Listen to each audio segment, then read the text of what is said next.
Olá, bom dia. Eu espero que vocês tenham um bom encontro hoje aí no trabalho com os formulários. Mas antes então de vocês avançarem no trabalho de grupos, eu quero partilhar com vocês alguns achados das certidões de nascimento profissional. No encontro de julho, com todos os professores de todas as escolas, nós vamos comentar um pouco mais detalhadamente os resultados das certidões. Mas eu quero adiantar alguns pontos para vocês. Foi muito bom estudar o material que vocês produziram. Existe um mundo de história, um mundo de sentidos nas trajetórias que vocês estão construindo nessa estrada aí da docência. E é sobre o tempo da estrada que é meu primeiro destaque. Nós somos um grupo que 46,7% possui mais de 16 anos de estrada na docência e 36% mais de 20 anos. Então é algo muito relevante do ponto de vista da quantidade de anos que nós temos acumulado. A questão aqui que a gente pode se perguntar é quantos anos de carreira são anos de experiência. Como nós já conversamos, o passado pode ocupar um espaço de prisão. Aquela frase sintomática, no meu tempo, vocês lembram disso. Pode ser também um presente que eu não noto, uma espécie de fantasma. Então ele se faz presente como fantasma porque ele nos assombra. E pode ser um farol, que ilumina o que a gente ainda tem para viver.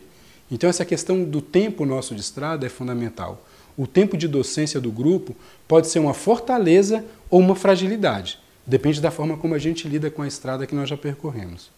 Eu quero destacar também as respostas de vocês sobre a concepção da docência na caminhada de cada um. A maioria das respostas aponta para relações familiares ou professores da educação básica como os fatores marcantes na concepção da docência de cada um de vocês. Isso reforça uma dimensão importante. Nós somos esses plantadores de projetos e nem nos damos conta disso. O quanto uma aula de biologia pode ser uma semente de um projeto de um profissional da área de saúde.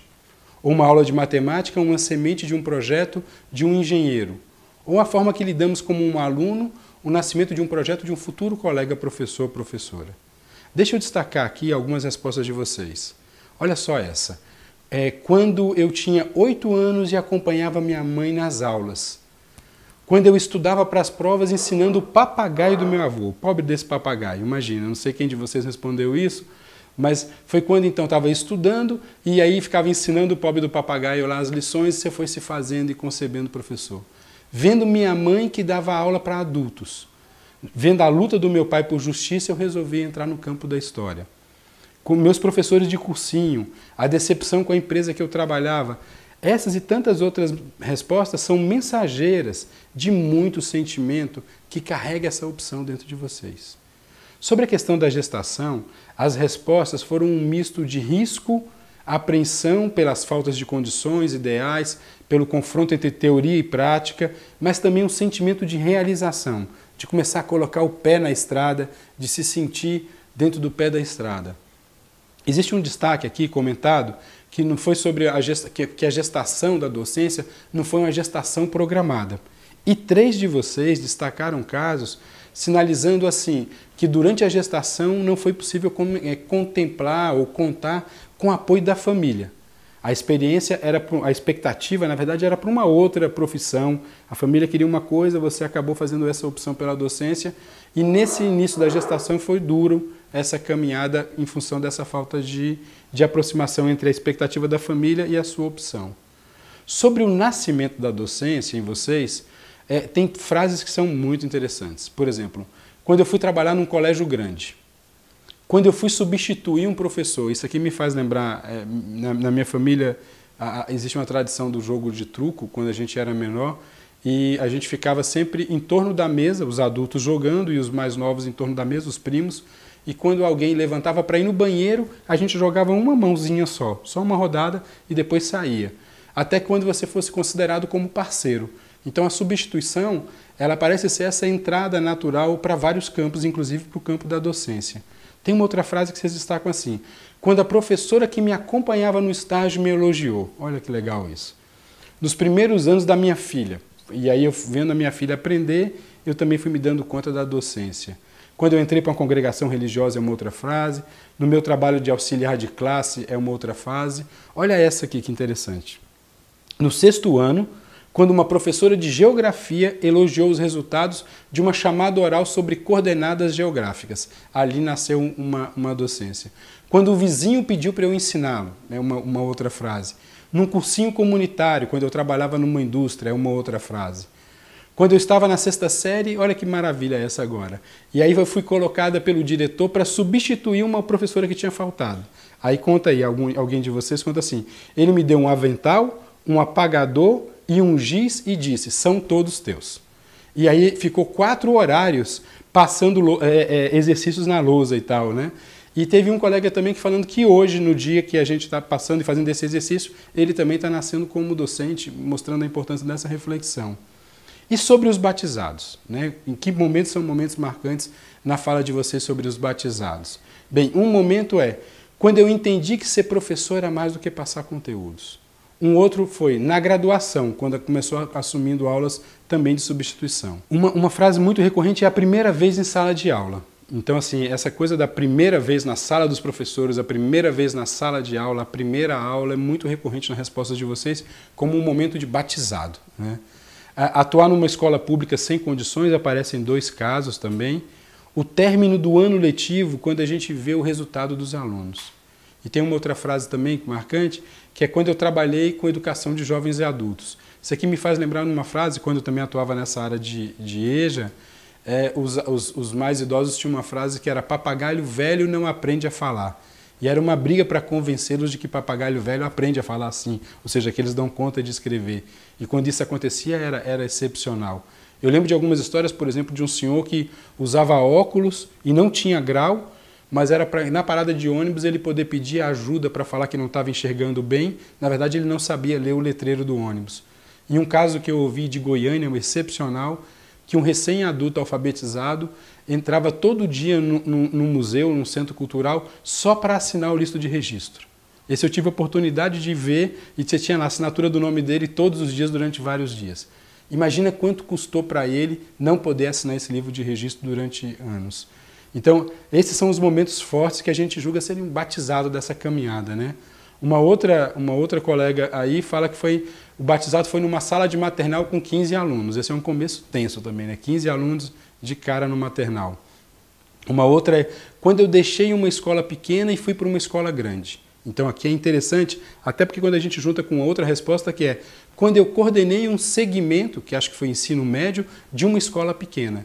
Então, dependendo da sua tarefa, mesmo sendo numa escola pequena, mas o que essa tarefa provoca em você, isso marca como um batizado.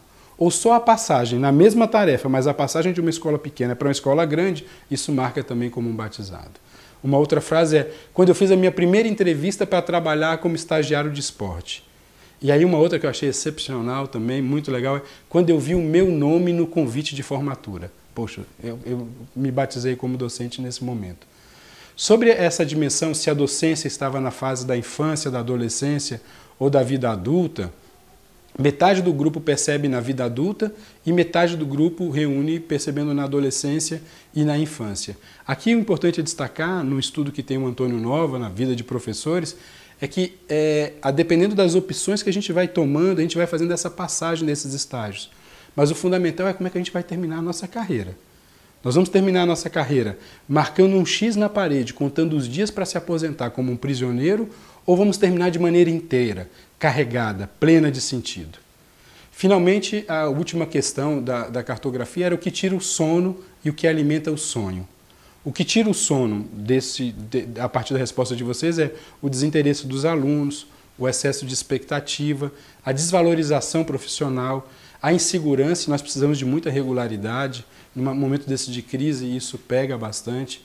A forma que o país trata as políticas públicas de educação, isso me faz lembrar do Bourdieu, que fez uma crítica muito forte e sustentada de que a gente trata a política pública como uma moeda eleitoral e quando ela é tratada como uma moeda eleitoral, isso esvazia a força da política pública. Também aparece excesso de burocracia, depressão nos alunos, algo que vem sendo crescente e a gente se vê sem muito o que fazer diante disso, é um grande desafio para a gente. A educação reduzida a essa dimensão comercial e também a relação com a família, né, nesse sentido. Também um desafio de como é que forma alunos críticos. Isso tem tirado o sono de um dos colegas ou de uma das colegas aí. O que alimenta nosso sonho? Reconhecimento dos alunos. E aí nós somos, de certa maneira, meio bobos e bobas com isso, que eu acho muito legal, assim.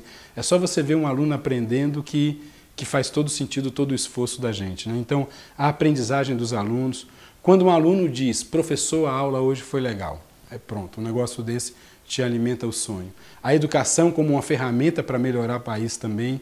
A possibilidade de inspirar os alunos, a possibilidade de desenvolver novos projetos na escola, a possibilidade de pesquisar, enfim, as crianças também.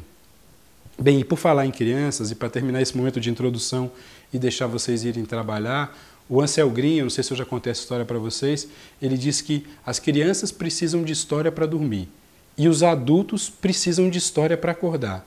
Bem, histórias para acordar é um projeto, é uma razão de ser.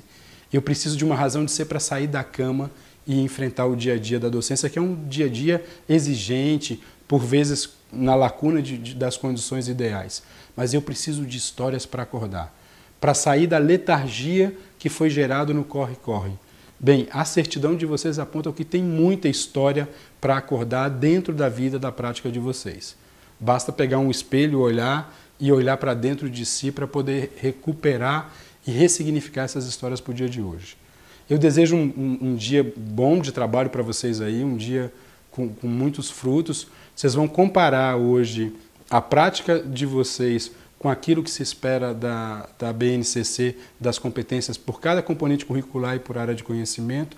Depois nós vamos reunir tudo isso, tratar esses dados e no retorno, no início do próximo semestre, naquela grande reunião, nós vamos tratar essas informações com vocês. Um abração e bom trabalho, gente. Aleluia. Irmãos, minhas irmãs, vamos cantar nesta manhã, pois renasceu mais uma vez a criação.